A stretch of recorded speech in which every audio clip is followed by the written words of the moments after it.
वरती काय काय करता येऊ शकेल याविषयी खूप स्तरावरती त्यांनी सुचवलेल्या उपाययोजनांचा विचार कराल आणि त्या आपल्या शाळेत महाविद्यालयामध्ये कशा लागू होतील यासाठी प्रयत्न कराल। आता मी कार्यक्रमाचे अध्यक्ष माननीय पोलीस आयुक्त अमितेश कुमार सर यांना विनंती करते की त्यांनी आपल्या सगळ्यांना मार्गदर्शन करावं।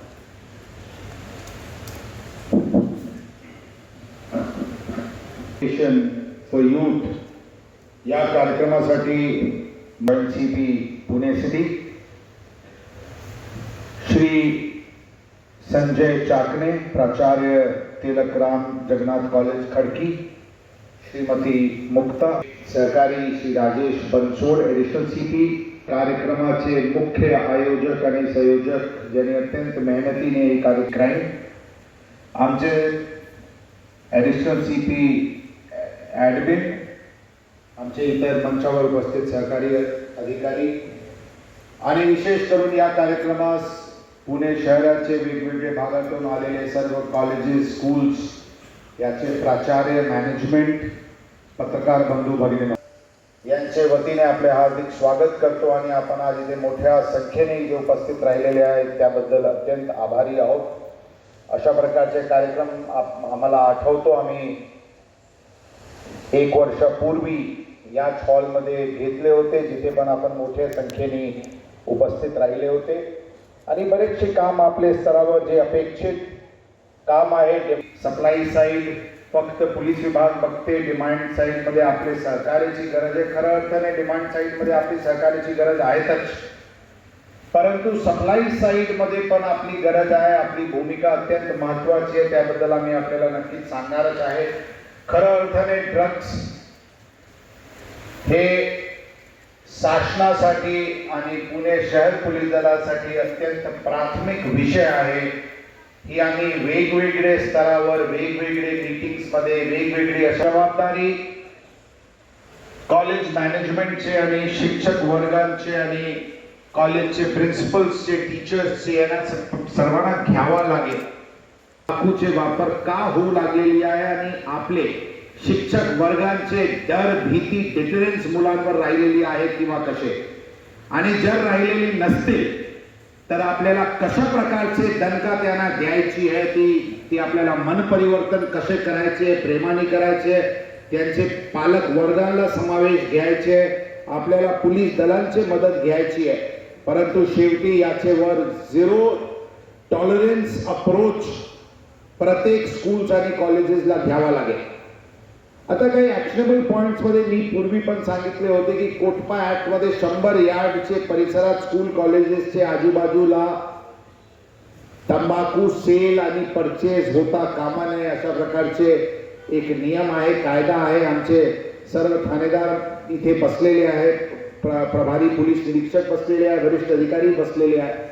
मी सर्वप्रथम आपल्याला टार्गेट देतो की आज या कार्यक्रमानंतर जाऊन 24 तासाचे आत आपले परिसराचे आढावा घ्या आणि जर त्या परिसरात जर तंबाखू आणि स्मोकिंग शॉप्स जर असतील तात्काळ त्यावर धावा बोला। आपण पण आपल्याला सांगण्यात आलेले आहे, आम्ही पण आणि युनिफॉर्म मध्ये खाकी मध्ये पोलीस अधिकारी आहे, आपल्याला प्लेन क्लोथ मध्ये आपल्याला 30 अधिकार अशा प्रकारचे गोष्टीवर अशा प्रकारचे गैर कृत्यावर लढण्याचे अधिकार आहे। मी आमचे सर्व ठाणेदार आणि पुणे शहर पोलीस दलांचे वतीने आपल्याला आश्वासन देतो आम्ही आपले मागे भक्कमपणे उभे आहे। परंतु ही मोहीम जनताची मोहीम आहे, शासन आणि प्रशासन आपले सोबत राहणारच आहे।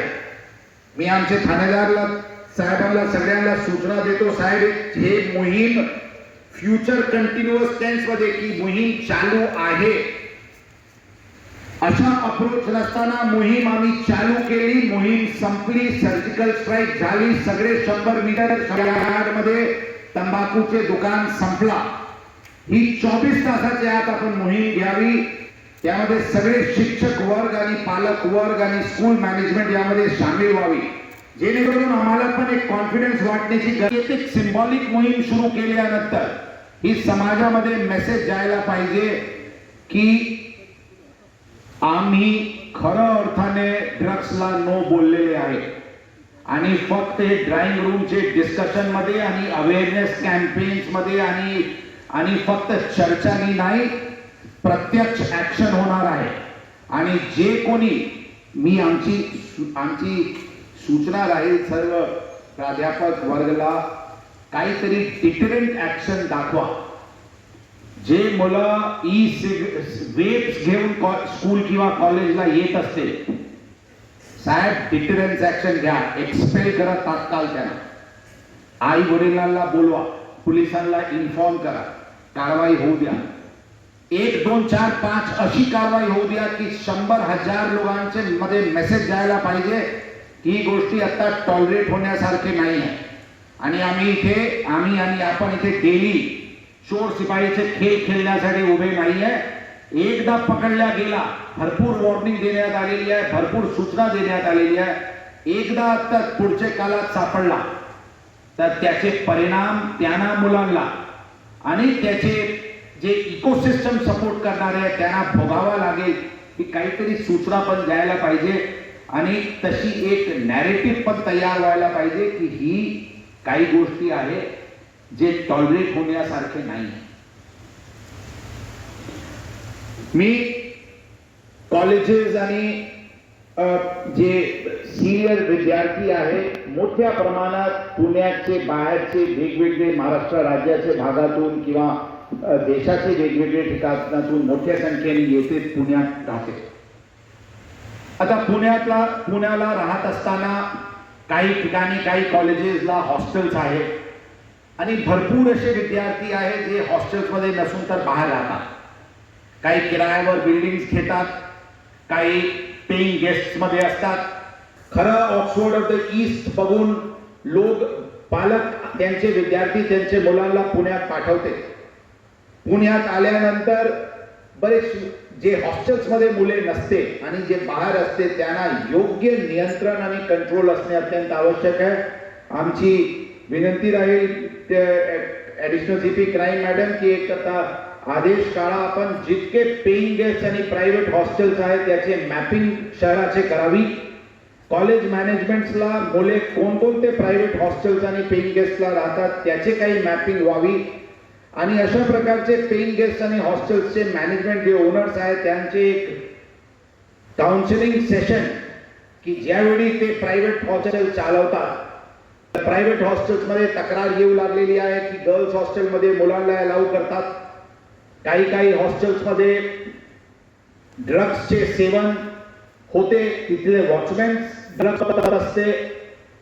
आता काही एका केस झाली मागे आपल्याला आठवत असतील, एका कॉलेजचे 1800 विद्यार्थी फ्रेशर्स पार्टीमध्ये दारूचे पब मध्ये बसून पकडले गेले होते आणि त्यामध्ये समजला होता की काही प्रायव्हेट हॉस्टेलचे ओनरनी ते इव्हेंट मॅनेजमेंट केला होता. अशा प्रकारचे चित्र पण बदलण्यासाठी भूमिका पोलिसांनी घेतलेली आहे आणि आम्ही सर्व प्रभारी अधिकारीला सांगतो आपले कॉलेज मॅनेजमेंट सोबत चर्चा करून त्यांच्याकडून मॅपिंग करावी की विद्यार्थी कुठे राहते, जे चांगले विद्यार्थी आहे, जे डिसिप्लिन विद्यार्थी आहे त्यांचे पोलीस दलांचे मदत व्हायला पाहिजे. परंतु जे वाटत असतील की ज्या पेइंग गेस्ट एरियामध्ये किंवा हॉस्टेल्समध्ये गैरकायदेशीर ते चालत असतील किंवा काही व्हायसेस किंवा नेगेटिव्ह पसरत असतील तिथे आपल्याला सुधारण्याची अत्यंत मोठ्या प्रमाणात गरज आहे. त्याचे पण आपण मिळून नक्कीच हे करू. कॉलेज मॅनेजमेंट आणि स्कूल मॅनेजमेंटला आम्ही काही मॉरल सायन्सचे लेक्चरर नाही आहे, आमचे ते विषय पण नाही आहे. परंतु एक मुलांबद्दल आता मुक्ता मॅडमनी पण सांगितले, चाकणे साहेबांनी पण सांगितले, आपल्याला आईज आणि इयर्स उघडा ठेवून आपल्याला बघणे अत्यंत गरजेचे आहे की मुलांमध्ये काय इंडिकेटर्स आहेत ज्यांचे म्हणून वाटते की ते ड्रग्स मध्ये आहे किंवा इतर निगेटिव्ह मध्ये आहे, व्हायसेस मध्ये आहे, त्यांचे शिक्षणावर योग्य ध्यान लागत नाही, ही आपल्याला वॉच ठेवणे अत्यंत गरजेचे आहे. त्यासाठी एक इंडिकेटर म्हणून अटेंडन्स एक अत्यंत मोठा एक इंडिकेटर आहे. जर कोणी मुला 80% 90% अटेंडन्स त्यांचे कॉलेजमध्ये असतील, आमची धारणा आहे ते 99% ते स्टुडंट शिक्षणमध्ये त्यांचे ध्यान लागत आहे, आपण गृहीत धरू शकतो. ज्यांचे 30%, 20%, 10%, 15%, 40% अटेंडन्स आहे ते बिहार, यूपी, हरियाणा लांबून आलेले इथे शिक्षणासाठी आणि अटेंडन्स आहे 10-20%. करतात काय ते काही त्यांच्यावर काही नियंत्रण असण्याची, काही त्यांचे वॉच ठेवण्याची गरज आहे का, की शिक्षणासाठी आलेली आहे अटेंडन्स मध्ये कॉलेजमध्ये येत नाही किंवा स्कूलमध्ये येत नाही, करतात तरी काय? आणि जर काय करतात त्याचे इंडिकेटर बघून जर लॉजिकल रिझन नसतील तर अशा लोकांना एकदम स्थिती बिघडते. त्याचे पूर्वी त्यांना मेन स्ट्रीम मध्ये आणण्याची जबाबदारी मला वाटते की स्कूल कॉलेजेसनी जर मनात घेतली तर त्यामध्ये मोठ्या प्रमाणात फरक पडू शकते. आणि मी आता जे काही आपल्याला वेगवेगळे विषय कधी कधी वाटते, कधी कधी नक्कीच असे चित्र असते की स्टुडंट्स आपले ऐकत नसतील, काही पेरेंट्सचे जे पेरेंट बॉडीजचे काही विषयावर ऑब्जेक्शन असू शकते, आपल्याला हे सर्व मनात असतील तरी पण अडचण येण्याची शक्यता नकारता येत नाही. मी आमचे सर्व प्रभारी अधिकारी पोलीस स्टेशनवाल्यांना यांना विनंती करतो की साहेब सगळे आपले परिसराचे स्कूल्स, कॉलेज, एज्युकेशनल इन्स्टिट्यूशन्सचे एक की पर्सनचे आपण एक व्हॉट्सअप ग्रुप तयार करा. त्यांचे सोबत वेगवेगळे विषयावर त्यांचे एक कम्युनिकेशन चॅनल उघडा. स्कूल्स आणि कॉलेजेसमध्ये त्यांचे जर आमंत्रण राहिला तर आपण ड्रग्स विषयावर, महिला सुरक्षा विषयावर, वाहतुकीचे विषयावर, सायबर क्राईमचे विषयावर जाऊन तिथे स्टुडंटची किंवा पेरेंट टीचर बॉडीजचे मीटिंग असते,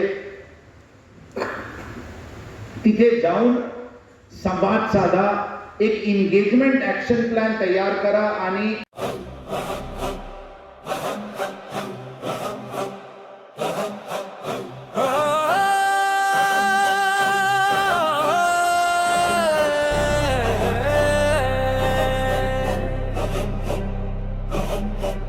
कुर्सी हो या वर्दी यार, दोनों का है एक विचार, जनता का विश्वास रहे, भारत का सम्मान रहे.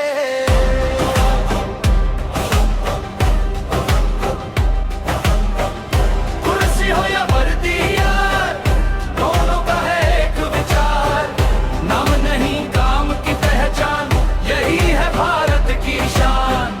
सादा कपड़ा साधा रूप, निकला लेकर सेवा धूप, शहर की गलियों का हाल देख रहा था हर सवाल. पीछे आई वर्दीदार, बोली रुकिए मेरे यार, फर्ज मिला जब फर्ज से, सच निकला हर पर्दे से.